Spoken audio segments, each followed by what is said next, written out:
Right, morning, Jonathan, morning, Ed, morning, everyone else. Welcome. Morning. I think it's Thursday today. I'm not too sure. I imagine it might be, but I don't really know. But I tell you what, these days are just blurring one into the other as we're going along full steam ahead. So today we are talking about imagination, and I imagine that I'm going to put Trevor on the hot seat to kick off with. So because Lee is not with us today, so we are going to you're going to have to just imagine that she's around and think about her input and just have to deal with the two old boys here at the top. So off you go. So Trevor, over to you. So imagination, what do we want to talk? I mean, yesterday the discussion was, I think we all agreed that everyone creates their own reality. So I'm imagining that it is Thursday. And I will see by consensus opinion whether everyone agrees. Imagination. I think that is perhaps a foundation of everything that has allowed me to create ideas. And as I'm reviewing everything that I've done, in fact, I spoke to Ivan and Lee yesterday and said, man, I discovered that I had a couple of extra sections to my life that was wrapped up in boxes that I took down off the roof. And I will slowly expose them to you because I'm reminded myself of those sections of my life that I'd forgotten about. And I would, if I had to analyze it, I think my entire life is made up on imagination and creativity and perhaps creating my own reality. So I don't know, imagination. What would the world be without imagination? So I think it's a key driver.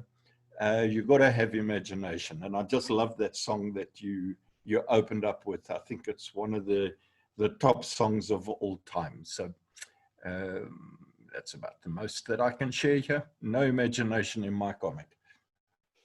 All right, thanks, Trevor. So, seeing that Stella planted thoughts in my mind from a distance, so we'll go to Stella next. So, Stella, across to you.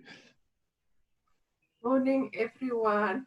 Yeah, what a beautiful song to start the day with. I was thinking of it yesterday, and I thought I'm going to ask Ivan to start the session with it. So I'm so happy that you did that. I was just thinking about it yesterday, and I was thinking, I imagine a world where everyone respect one another. How different would the world be? And I think that song actually, because I was playing that song in my mind yesterday, and that I think provoked the thoughts about it. So I just, that's all that I want to say for today. Just imagine a world where people respect each other, and from that, all the good things will flow. I'm thinking of corruption. I'm thinking of all the bad things that we live with now. And I was also thinking about the gospel preaches about 1,000 years of peace in the world. And I'm sure I won't be fortunate to experience that, but just imagine a world where there's 1,000 years of peace. So I just want to leave with that for today. Great, thanks, Stella. Yeah, and I think as Trevor said, imagine a world without imagination, and it all starts with a thought, doesn't it? So, Jasper, let's come across to you next.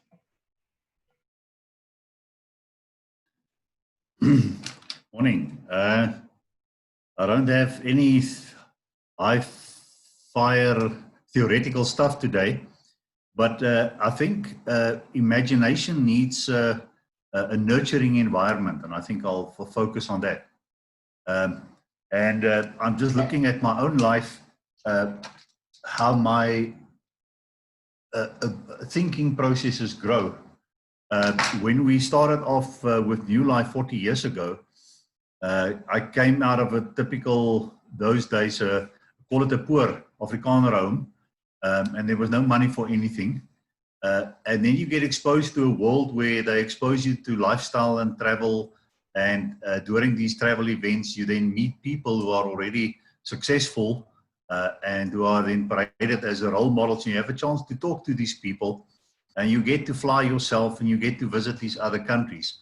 And as you then are exposed to these possibilities, it's then easier for your mind to start also go along these lines to say, but what if it was me?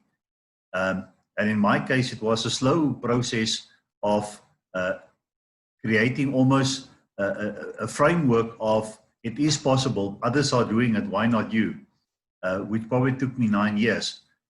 And I think we've had earlier discussions of how important is the environment for people to imagine themselves to escape out of this. A while back, we had a chat by one of our GIG members on the challenges in townships that the youngsters, the clever ones, are recruited by the gangs just to find ways to escape out of this thing. But what if one could imagine a world where there's free Wi-Fi and is sponsored by the Vodacoms of this world for everybody to be connected, and then there's events created so that on a stimulus of reward basis, that if you do certain things, but we'll take you on field trips and sponsored by events. And I imagine a world where we go back to apprenticeships, where people can go and work in a specific area to see, is it my kind of a skill or not? So now that I've been exposed to all those possibilities, it's easy for me to imagine a better world. And I can just wish it for more people. Great, thanks Jasper. Right, let's get across to Umpo next. I think it's a world that she works in. So Umpo, imagination, I imagine, is key to what you do and what you've done at times. Morning, everyone. Yeah, I mean, absolutely. I think we spend at Mpumi, we spend a lot of time creating things out of nothing. After my talk yesterday, got me a little bit worried about what I do. But I want to talk about imagination in a different way. I think I've been living a lot in my mind around this idea of looking inwards as African people and finding solutions. And I've spoken about this a lot. And Karina and Lee and Samantha and my team, we're working on a platform that for me, is going to help solve some of those kind of problems. And I've been imagining issues such as xenophobia, where we start to look at each other differently as Africans and start to see opportunities in each other, in each other's countries. We start to see synergies. We start to see ourselves in a very different way, as capable, but and not as victims, and having capabilities. So my imagination is running very wild in those kind of possibilities. And I think at a different point in time, I wouldn't have seen myself being able to execute something like this. But at this very moment, I see it because what I imagine is so real and so tangible. But I think it's also a point in time that I've been kind of being prepared for in my career. So I'm very excited. Great, thanks for that. All right, Edward, I can imagine you running 250 miles, but I can't imagine myself doing that at all. So, yeah, talking about imagination to an ex-chartered accountant is a bit strange, really. I used to think in straight lines, debits and credits, spreadsheet cells, and when mind maps came about, I don't know if you guys use mind maps. That just freaked me out completely. No safe boxes to put things in. And then I met a creative artist at a social media event, and for some reason we became really good friends. And she just comes up with stuff that's absolutely unbelievable, like singing raspberries and talking mice and things like that. So a bit like Trevor, it's finding that environment to promote it. So I spend a lot of time mixing with people that aren't like me, and I feed off their imagination, because my imagination, my natural sort of state is to go in straight lines. So I mix with people that knock me off those lines. And I think that's what you've got to do. If you mix with people that are a bit wacky, and then you come up with some great ideas. So yeah, that's my way of being imaginative, is to mix with really strange people. And now we know why Ed has joined us on Wisdom's Chat. So really strange bunch of people we have here. So yeah, very, very cool. So Ed, I'm really worried about you. So yesterday you told us about being a educated in science and physics, and they lied to you your whole life, and now you're stuck in the straight lines and boxes of accounting. So I don't know if they lied to you as well, but the accountants I'm never sure about either. So accountants rock. Okay, all right, I'll take your word for it. Right, Donovan, let's get across to you next. Morning, everyone. Yes, it's quite a wide topic. Yeah, I'm thinking about my industry when I think about imagination. So for a typical project, the project manager would have a vision of how the building would look like at the end, and that is what would drive him or her to complete it. So it's right from the start, it's all about imagination, and then you see imagination becoming realities. So that's imagination for me. Thank you. Right, thanks, Donovan. Right, Mpolelo, let's come to you next. Yeah, look, I think for me, probably starting on the role that imagination played. I think for me, imagination carried me through the worst of times. One thing that my mind had always been able to do is just to create pictures of a better place than where I was at that moment in time. And for some reason, that would keep me going to the next point. I shared a little bit of my story when I was at university. And during that time, I used to imagine that when I'm done studying, as difficult as it was, if I continue, I will get to a place where I wouldn't have to work as hard to get to the things that I was imagining in my head. So that's what I mean by imagination played that role of really carrying me through difficult times. And I think that's what imagination is able to do. It's also able to create that hope. It's able to give an energy into moving a certain direction because it always creates just beautiful pictures in the mind.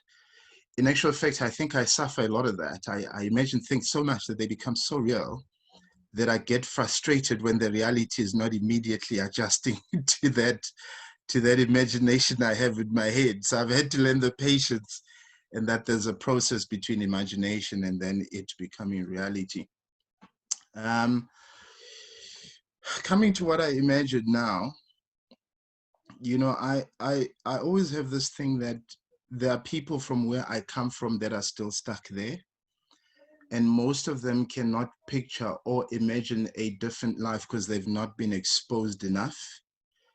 And that's one of the things that I would like to do, go back to where I come from, to the people who are still where I used to be in terms of life and being able to do things in life, and see if we can't jog that imagination, because I think exposure is another word that comes to mind when I think of imagination. Unless a person is exposed enough, the mind can only imagine so much, So yeah, I do imagine a place where families are intact, because I think that's core to half of the problems we have in the world. I do imagine a life where people are working at their best God-given talents and abilities, because I've always believed that in that are the answers to the problems that we have in the world. In actual fact, my mind always says, whenever there's a problem in the world, there's no magic that happens. All that happens, a child is born and is born with all the talents and the giftings that are necessary for the particular time that they are born in. And all it requires is imagination and resources and investment so that eventually they can bring out of themselves the solution of that particular time. Yeah, I'll keep it there for now. Thanks, Mpulelo. I find it a really interesting thought. You know, if I go back to your particular story and the way you grew up, for you to actually have come through that process to where you are today with very little, you know, outside stimulus and input. Now you wanting to go back and provide that into those environments. But the question for me is how did you do it? You know, what actually gave you that spark that enabled you to carry yourself through those difficult times and those early years and until you got to, you know, the point where you are now? I mean, I find it, you know, one of the very interesting thoughts around, you know, people who've come through very tough times like yourself. It's yeah. It's a subject I'm sure we can explore in a lot of detail and in other discussions. But yeah, if you'd like to add some thoughts into that. Would you like me to add thoughts now, or you want to keep it for it? Look, that's why I use the word exposure. So what happened in my case, like I said, when I shared the story, is that one time I overheard a person saying certain words. And that created a picture in my mind to say, oh, so there's a possibility that's outside the environment that I know. And when I took that direction and got exposed to multiracial schools, all of a sudden, I realized that the world is bigger than the township. There's actually so much more. And so that's why I'm saying exposure, being exposed to people who live a different life, being exposed to the world, being able to read books. I think for me, reading books, because that I picked up when I was a kid, when I was very, very, very young. So reading books as well. I remember I used to read a lot of books from London, and for some reason, it created a picture of what this place looks like, because I hadn't seen it anywhere. So reading books, hearing people, seeing people who are at a different place than you. I remember there's one guy I looked up to for my life because he was the wealthiest one around that I was exposed to, but I'll only see him on Sundays because we're at the same church. And I was seeing the kind of life that he was living. And I thought, okay, so a person doesn't have to live the way I live. There's another way of living. And high school was probably the biggest change and the biggest exposure to what the world is like. So I think that's all it is. I remember when I was youth leader, one of the things that I did is I took young people and I took them out to have supper at a restaurant. Half of them have never been at a restaurant. That action alone for them was mind-blowing, that you can actually go out there, sit on a table, ask somebody to bring you food, and all of a sudden it brought pictures in their mind that the world can be a different place. Fantastic. Thanks, Mpulelo. Some great thoughts and processes in there. So thanks very much for that. So Cecile, let's get across to you next. Oh, it is just fascinating to listen to Mpulelo. Right now, the things that I imagine is wearing, well, that's exactly the same belt, but being a second Dan karateka, which I didn't even think I would ever get to first Dan, but I'm nearly at the second Dan. So yeah, so that's what I'm imagining every day when I train. And just work-wise, what my imagination is, I'm working in this PPE area is just fascinating, because people just, it's just a different mindset. I don't know, my little small brain is still saying it's greedy, because people just want to make so much money in one go. So I am learning to live with it. I've yet to see it, but I'm learning to live with it. So, yeah, so it's for me, it was always small steps and simple things in life. So I don't know, we'll see what comes of it. But at least the imagination of the second Dan is coming closer. I 100% believe you'll get there as well. I have no doubt about that. Right, Steve, let's get across to you next. Thanks, Ivan. Sure. I was listening to a podcast a short while back. They were interviewing an Irishman, and he was talking some of his thoughts around the peace accord that happened in Ireland between the Catholics and Protestants. And he referenced something called apocalyptic thinking. And it's the whole idea of using imaginative thinking to look at different alternatives for solutions to problems. So rather than using the same line of thinking to continually end you up in the same place, apocalyptic thinking imagines that there is not yet a projected outcome. And I found that quite fascinating, that you can really engage your imagination. And he said that that was a big part of the peace accord in Ireland, was for the two sides to engage in this imaginative sort of play together. And say, well, let's imagine what this place would look like if we had peace, rather than the continued thinking up to that point had always been, you know, how are we going to settle the tension of war? And I love that as an approach to all sorts of different problem solving. And I can see it in my kids and any sort of childhood development stuff that I engage in. It's why imaginative play for children is so important. Because I think, again, it comes back to that word exposure and exposes them to different alternatives, and that they can actually look within themselves for resources to do things differently than how they might have been shown or taught. So there's some exposure to, you know, what would you think, as opposed to, well, this is how we solve this. We're going to keep doing things this way or keep doing things that way. And I'm a big fan of imagination. I think it's something that we should all be employing as intentionally as we can each day. So cool. I'm enjoying listening in. Thanks, guys. Great. Thanks, Steve. Right, Master, let's get across to you.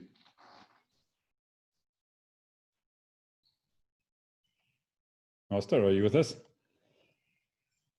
Yes, I am. Yeah, no, thanks for that. I think imagination, at least Mbulelo was next to town. I was in the deep rural areas, and you can imagine the imagination that went deeper into that.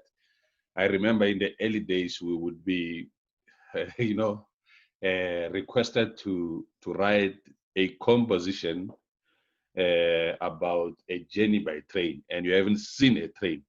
So maybe, yeah, for some time, I mean, for some reason, you might have seen that on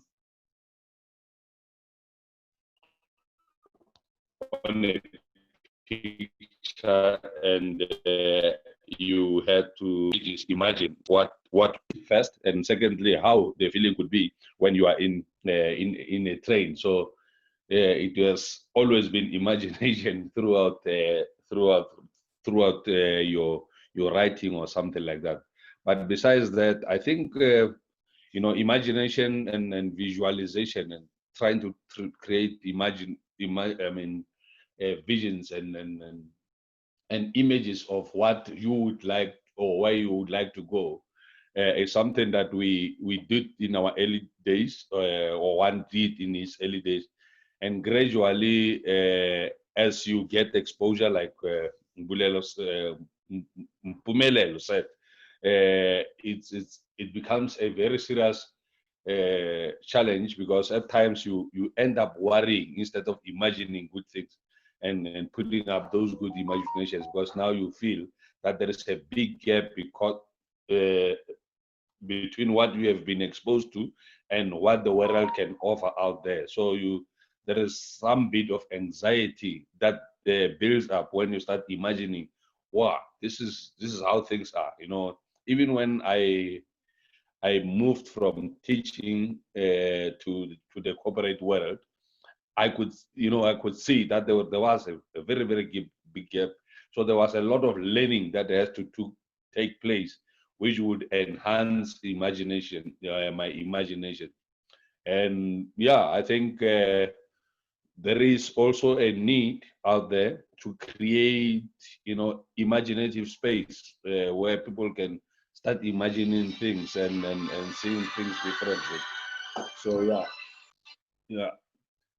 Sorry for that. I had forgotten this morning to just put my phone on silent. Yeah, but I think that is my work and my experience of imagination, and it has in the early days it has been tougher, and as I got more exposure, I would imagine things that would realize, but some would not realize, and that bit of anxiety would be a factor in between. Thanks. Great, thanks, Master. And I find it interesting that it took us to get to almost the last person on the session here for someone to bring up the concept of worry, and of course worry is just another form of imagination, isn't it? You're imagining something that might happen, but it also might not happen. So yeah, very, very interesting that you picked up on that one, Master. So thank you for that. Right, folks, that sort of brings us almost to the bottom of the hour. So Trevor, I'm going to switch back to you to see if you've managed to imagine what we're going to talk about tomorrow, because I haven't got a clue at this stage of the game. So over to you. Okay, I think that gives me an opportunity to just expand upon this Dream Island theme. I see Steve was, he had another word for it, apocalyptic. And there was someone else made a comment, and I think we attach apocalyptic has a negative connotation to me. And imagination, I believe, should have a positive connotation.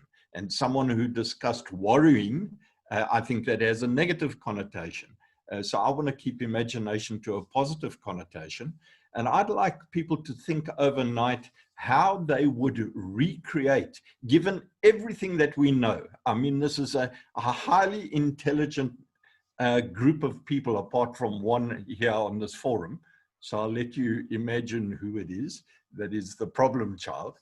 But we all have an inkling of what's going on in the world, what politics, what financial systems, whether it's socialism, whether it's whatever, democracy, which perhaps leads to capitalism, which is, I don't believe is a system. But if you were on your own dream island and you knew that time was going to expand, where you've been dropped on it like Mr. Bean tomorrow, and by the end of the year, there will be 8 billion people on that island.